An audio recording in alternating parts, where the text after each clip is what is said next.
Hey, Kitchen Stitchers, it's us. We're back. We're back. Briefly, anyway.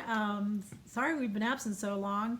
It's crazy, but anyway, I wanted to be sure we got one in before June went away because we didn't do any in May. So it is still June. We're approaching towards the end of June into July.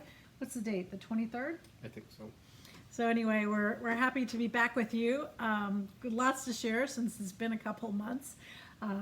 Talked to David about what he wanted to share, and he purchased this thing that's been really, really good. So thought that this might be something helpful to share with you. I think so. I thought it was a good idea. I have an outdoor grill. It's a pellet grill, and I haven't really been happy with it. It doesn't really do what it said it was going to do. It doesn't really get hot enough for me. It's a Traeger grill. It's a Traeger grill. So it's a good one, but Yeah, it tends to shut itself off when I'm wanting it to keep going. So. And it's not really good when it's cold outside. It takes a long time. We use a Yeah. lot of fuel to get warm. I actually had to buy a blanket thing that goes over top of it to keep it hot while you're cooking with it. And this is over and above the actual cover you have to put on it. Yeah. So what I did was I was hunting around on Amazon, and I found indoor smokeless grill, which I thought was a good idea. So I got one, and that's what it looks like. It's not very big, but it's big enough to do a couple of hamburgers or a couple of steaks. I feel like I'm gonna sneeze. I know, I do too. It gets hot. It gets hot enough that it will actually put grill marks on what you're cooking, which is kind of like half the fun of grilling, to have these nice little crisscross grill marks on your stuff. It takes a long time to cook a hot dog on it for some reason, but it'll do steak, and it'll do hamburgers, and it does a really good job on chicken. Anyway, how it works? And it's easy to clean. Yeah, it's really easy to clean. It comes. I didn't bring the electrical cord in because I didn't need to. It comes in 3 parts. This is the business end of it. This is what gets hot. It's got this Copper grid. It's kind of like an old style charcoal starter. Same idea. You can see on the back where this is where it gets hot, and that's where you plug in the electrical stuff. And it fits into a frame, and at the bottom of the frame there's this little pan here, and you put water, a little bit of water in the bottom of this, so when stuff is dripping grease or whatever down through the grill itself, it lands in water and it doesn't smoke on the hot element. And this is non-stick, so it cleans up real Yeah. easy. I mean, I've been using this for a few months now, and it still looks like brand new. So and that fits inside the frame, and it all goes together, and it goes back together like so. They say you can put the stuff in the dishwasher, all the parts in the dishwasher. I don't like the idea of putting the part that gets hot in the dishwasher. I just scrub that off. But the other 2 parts will go in the dishwasher without a problem. So, and I still, when I use it, I'll stick it on top of the stove, and I'll turn the exhaust fan on in case there is any, there's a little bit of smoke. But there for a while, people thought I was using the smoke alarm in the house to see when the food was done, and it's done long before that particular timer goes off. So He's talking about the fire alarm. the fire alarm. Yes. So yeah, it doesn't, when you would do it on the stove, it would really smoke up the house a lot. And this doesn't at all. Yeah, I have it's a cast iron grill pan. It's like a square pan, and it's got grill grates in it, and you just stick that over your burner. And to really get it to cook, you got to get the thing screaming hot. So when stuff drips down into the pan, it turns to smoke, and then it makes a big mess. So this is much better. So that's tips from Dave today. Yep, that's all I got. Okay. I clearly have a ton since it's been 2 months. That's why she's kicking me out of here. So, you know, I apologize that it's been so long, but with what I do, I work with teachers in technology, and you can pretty much imagine during quarantine and all the stuff they've had to do during quarantine with my team, it's been pretty much nonstop 24/7 kinds of days. You know, David would tell me, hey, you know, it's 9 o'clock on a Friday night. Are you going to stop working? And so it's been good work. It's been a lot of work. I'm a Zoom expert. And after spending so much time, like one Zoom meeting after another, I'm sorry, I just could not get on and do something else video-wise. It's bad. I'm sorry. But, you know, you're pretty much sitting in my office. I pretty much sat here all day long, and in the course since March 16th, been working from home. So, yeah, and gained quite a bit of weight in that process. So now I'm getting back to getting some exercise. I've been supposed to be off calendar for the last 2 weeks, but yeah, there hasn't been a day yet that I haven't worked. So it's just a crazy time, and we have no idea what schools are going to look like going back in the fall. And but it's all very, very fascinating to me. I think it's kind of fun that right when this happened, I started working on this Just Nan Batty Bat, and so I finished him up, and that's what he looks like. So that's Just Nan. You see that Batty Boris, but Batty Boris. So this is what he looks like, and I wrote on the back, coronavirus 2020, because, you know, it started with a bat per se, right? That was part of the rumor, so that's kind of fun. This will be fun on my Christmas tree. And then you all had seen me stitch this one, and so I finished her just recently. This was the Crystal Snow Mouse Lady. So that's that. I'm a Just Nan junkie. And then I worked on the Cardinal. So it came with this raw opal linen, and that's what the Cardinal looks like. So cute. Just love these little ones. I put all of these on my Christmas tree. They end up all being part of my Christmas tree. So those are my Just Nans. I got a little bored with some stuff, so I ended up doing, let's see, do I have the hands-on design? I love hands-on design. They're just so cute. And so I, right around Memorial Day, started working on God Shed His Grace on Thee. Now this was interesting to me because this worked with those, I think those sulky threads. Let me look here. So they're the threads that are on the spool. And I'll tell you, it was interesting to work with those.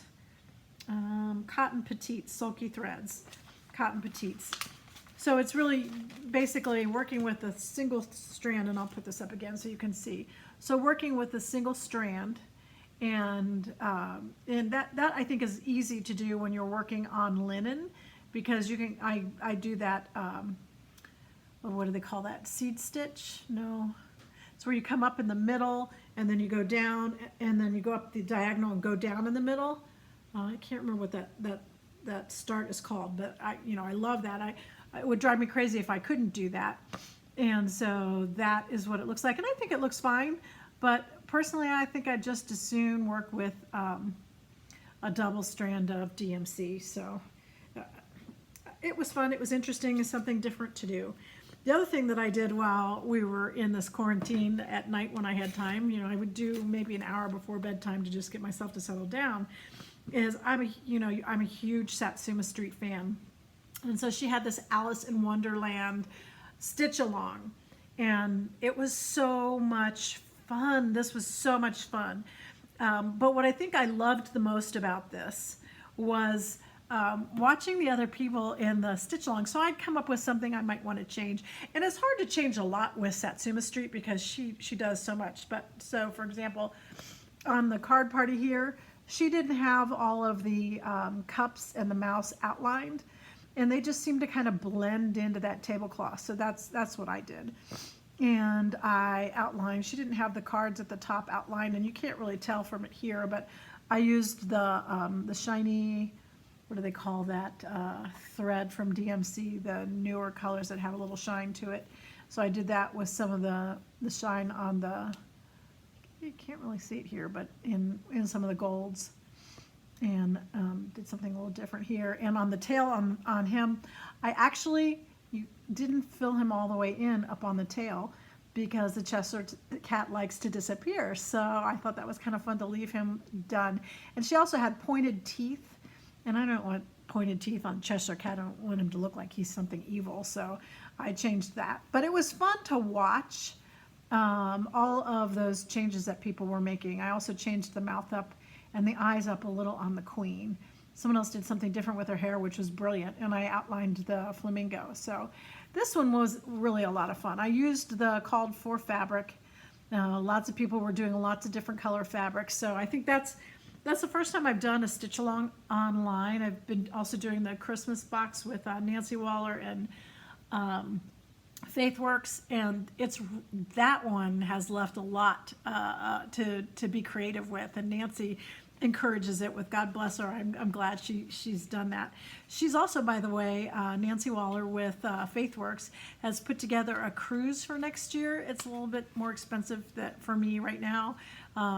We don't know what's going to happen with David and his job, with if schools don't start back up, if there's going to be some furlough. So I can't afford to spend that kind of stuff right now. But if you all have some extra money and you want to go on an Alaskan cruise, I would hop on that in a heartbeat.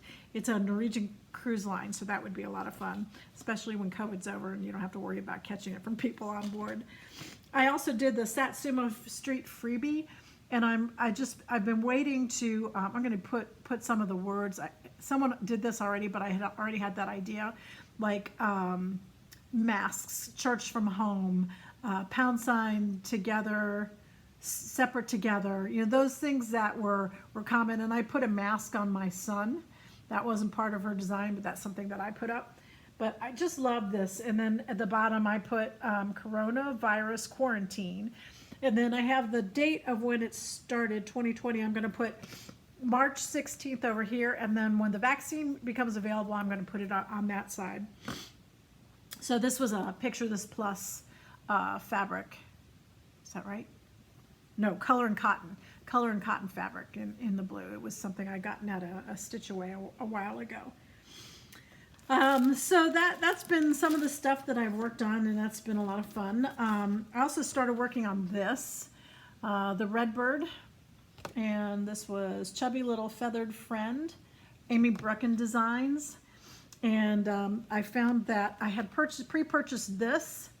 And I found that I really hated working on this because it's already stitched together. And so to try to stitch it and not stitch it together has been a little bit of a pain. So I've set this one aside for a little bit of time, and I'll get back to it. At least the front side's been done, and then I'll get back to it when I'm looking for a little diversion. But I jumped into this Cricut collection one. And so that's it says all things bright and beautiful, and so that's what I've been working on now from the Cricut collection, all things bright and beautiful. And it currently is looking like this, and so it's making some headway there. And then I got the two latest, I didn't bring them out, but I've got the two latest from Just Nan that came out. It's absolutely adorable. It's a hedgehog and a little hedgehog tent roll. And then there's a pansy design, so I'm going to work on those. I don't feel like jumping onto holidays yet. And then I have this fabric came out from Picture This Plus, the Wren color. I like that color. And then I also got my color and cotton. This is the latest that came through, which I love the blues, this Santorini. It looks kind of denim-like to me, so that's going to be fun to stitch with. And then the last thing that came out that I really enjoyed, now it looks really dark on here, but the colors are not that dark. They're a little bit muted, if you see that. They're just a little bit muted. But this is the Elizabeth's needlework design. And so that will probably be the next thing I do when I get finished with this cross-eyed Cricut.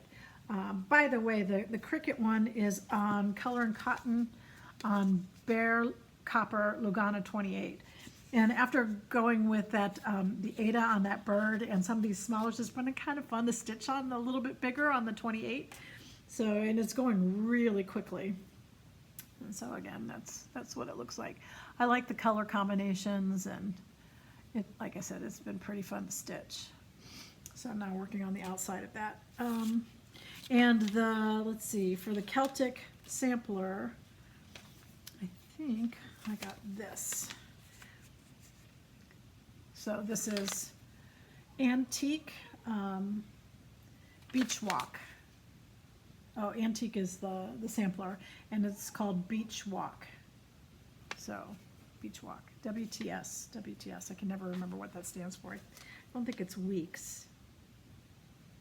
Anyway, so that's fun, and I had to buy some of the little petite needles. So that's pretty much all I've been up to, other than working. I was commiserating with a friend about all the work. One of my buddies forever, who's been a technology director like I was, and she's still in district, and she said she was working one night, and she's working from her home like we all have been. She was upstairs in her office, and it was late evening. It might have been Friday, it could have been Thursday, and she got a phone call, and it was her husband from downstairs saying, are you going to head home from work yet? So I'm sure everybody's kind of been in the same predicament, but knock on wood, we've all been healthy. And so it's been fine from that perspective. I personally don't know anybody who's been sick or recovered. I think I had a friend who her son had gotten double pneumonia, and they tested him for COVID, and it didn't seem to be COVID, but they couldn't really give why the 17-year-old had or 18-year-old had pneumonia in both lungs. So we think it was before testing was really perfected, and he might have had the COVID virus. The only sad thing is my dog Ellie of 14 years passed away last week. She had been having a rough year this past year, and she'd gotten mostly blind and deaf, and really in the last couple of weeks she just pretty much, I think it reminded me a lot of my dad. She just decided that she wasn't going to eat anymore, and she wouldn't take treats. And so after cleaning up and putting her little bed away, because she couldn't get up on our bed anymore, and our little dog Ruby had been watching out for her because her legs had gotten really bad and they'd gone out from underneath her, and so she might fall in the kitchen and we weren't aware, and then she'd struggle to get back up, and Ruby would hear her right away and would run out and then see her and then run back in to tell us to come get her. I remember a couple of days before the last day, it was the middle of the night, it must have been 3 a.m, and she must have gotten up and she was choking a little bit, or having a problem, and I didn't hear it because I was sound asleep, but Ruby heard it. Ruby was underneath the covers next to me, and she leaped out of the covers and laid over across from me, looking down over the bed to see what was up with Ellie, which is what woke me up. So I think Ruby's been wandering around a little bit, feeling alone and looking for Ellie, and I will wake up sometime in the morning, but she's jumped down to get some water, and she's standing over in the corner where Ellie's bed was next to me, and just kind of whining and looking for her. So I'm assuming at some point we'll get a puppy, and I'd love to find an Australian terrier. I got an email from somebody I had asked if they had any puppies, and she sent an email back and said, yes, they're $23,000 each. I'm thinking she misplaced a zero, but even after misplacing a zero, I'm not spending $2,000, almost $2,500 for a puppy.